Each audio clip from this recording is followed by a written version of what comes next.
जो महाकुंभ है ये केवल एक आयोजन नहीं है, बल्कि सनातन गौरव और गर्व का एक महा आयोजन है, एक महासमागम है। जिसको सनातन धर्म के गौरव और गरिमा को देखना हो तो वह कुंभ का दर्शन करे, कुंभ में आकर के अवलोकन करे। जो लोग एक संकीर्ण दृष्टि से सनातन धर्म को देखते हैं, यहाँ पे आपस में सांप्रदायिक मतभेद है, भेदभाव है या छुआछूत और अस्पृश्यता के आधार पर समाज को बांटने का काम करते हैं, उन लोगों को आकर के देखना चाहिए कि यहाँ न पंथ का भेद है, न जाति का भेद है, न छुआछूत है, न कोई लिंग का भेद है। सभी पंथ और संप्रदाय एक साथ एक ही संगम पर स्नान करते हैं। सभी जातियां, न जाति का भेद है, न मत और संप्रदाय का कोई भेद है और न ही लिंग का कोई भेद है। सभी लोग एक जगह आकर के आस्था की डुबकी लगा करके प्रयागराज के माध्यम से उस संदेश को, सनातन गर्व के प्रति इस संदेश को पूरे देश और पूरी दुनिया तक लेके जाते हैं। एक आध्यात्मिक संदेश है। आध्यात्मिक संदेश प्रयागराज के बारे में तो कहा जाता है। इस अवसर पर पूरी दुनिया, पूरा विश्व एक नीड के रूप में, यानी एक घोंसले के रूप में यहां पर देखने को मिलता है। दुनिया के भी बहुत सारे लोग, बहुत सारे श्रद्धालु, आपने प्रयागराज मेले के अंदर देखा होगा, अभी से उनका आगमन शुरू हुआ है। वे देखना चाहते हैं अध्यात्म की गहराइयों में,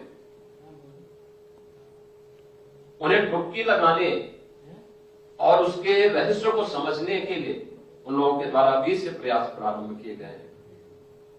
एक अद्भुत क्षण है और उस अद्भुत क्षण का मौका प्रसार भारती ने कुंभवाणी के रूप में प्रस्तुत करने का प्रयास किया। कोई भी प्रोटोकॉल नहीं होगा।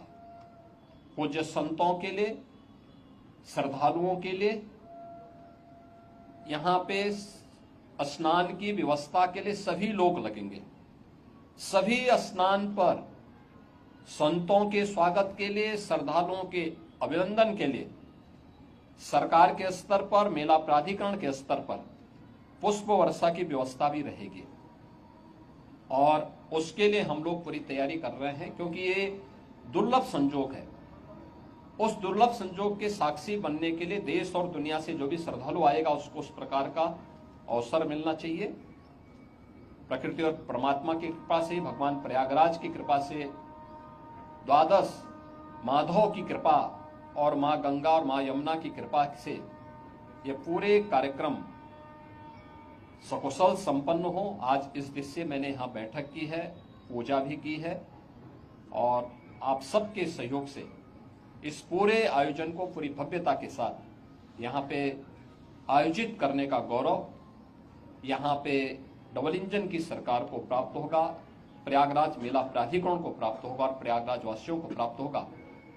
मेरी प्रयागराज वासियों से ये अपील होगी कि स्वच्छता का और आतिथ्य सेवा का जो उदाहरण प्रयागराज ने इससे पहले किया है 2019 के कुंभ में, उससे अच्छा अवसर इस बार उनके सामने आने जा रहा है और हमारा प्रयागराज तो उसके लिए वैसे भी जाना जाता है।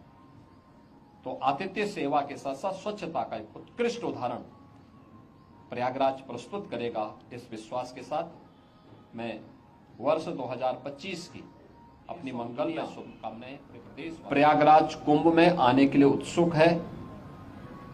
उत्तर प्रदेश और देश के इस सबसे बड़े आध्यात्मिक और धार्मिक समागम को अपनी आंखों से देखना चाहता है। 144 वर्ष के बाद महाकुंभ का यह मुहूर्त आ रहा है और इस महा समागम का साक्षी देश और दुनिया बनना चाहता है। इसके लिए हर प्रकार की व्यवस्थाएं डबल इंजन की सरकार ने, केंद्र और राज्य सरकार ने मिलकर के, यहां पे प्रशासन और पुलिस ने मिलकर के, मेला प्राधिकरण के साथ मिलकर के इन सभी कार्यक्रमों को युद्ध स्तर पर आगे बढ़ाने की तैयारी की जा रही है और जनवरी प्रथम सप्ताह तक संस्थाएं भी आ चुकी होंगी, तैयारियां पूरी हो चुकी होंगी। 13 जनवरी को पौष पूर्णिमा की पहला स्नान यहां पे संपन्न होगा।